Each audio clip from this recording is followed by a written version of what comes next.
Boss, about those invalids you saw in that devil's house. Poor bastards.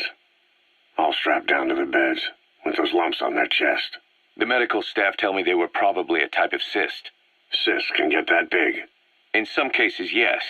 But supposing they're a kind of atheroma forming on the surface of the skin, the size is just too big, and the appearance is all wrong. In the end, the medical team were at a loss. Those lumps were like nothing they'd ever seen. The fluid you said you got on your prosthesis when you touched one was burned off in the fighting, and the factory burned down too. None of the tests we did once you were back at the base revealed a pathogen that could have caused them. Meaning we don't have a single sample to work with. Everything went up in flames. What worries the medical team most is whether it's contagious. Whether there's a chance we could end up like that. And? Mother Base's sanitation control has always been strict. After all, war is great at transporting diseases. For the time being, at least, there's no sign of contagion or any symptoms that could be related. One more thing. About the surgery that had been performed on the people in the Devil's House. Yeah? You said that their throats were cut open, with an acoustic tube pushed inside? Right.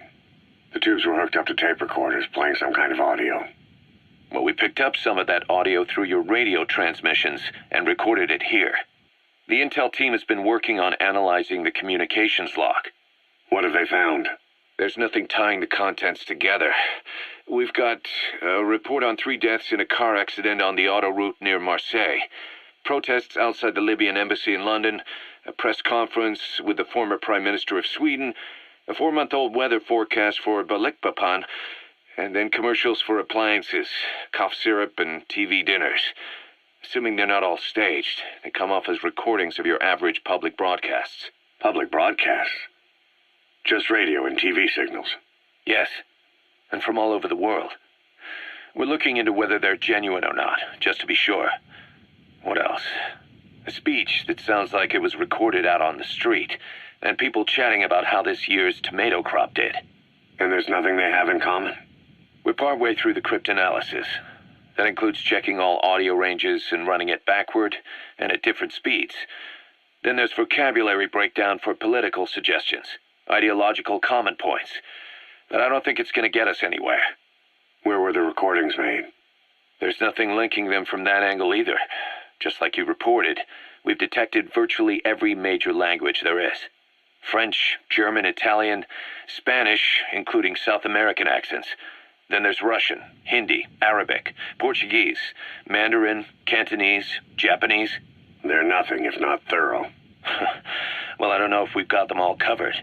Ignoring the ones that have gone extinct, supposedly over 5,000 languages exist today. Besides, English isn't one of the ones we picked up. Really? English? I know. Only 5% of the world's population is a native English speaker.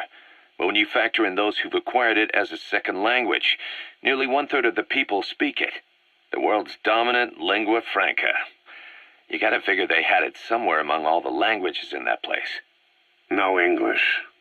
Bear in mind we didn't hear everything that was played in that room. We couldn't isolate the more distant sounds due to static, and the program could have been set to change every day. In a nutshell, for reasons unknown, people in that room with a common medical condition were made to listen to recordings in languages from around the world. It's not clear how the growths on their chests fit into it.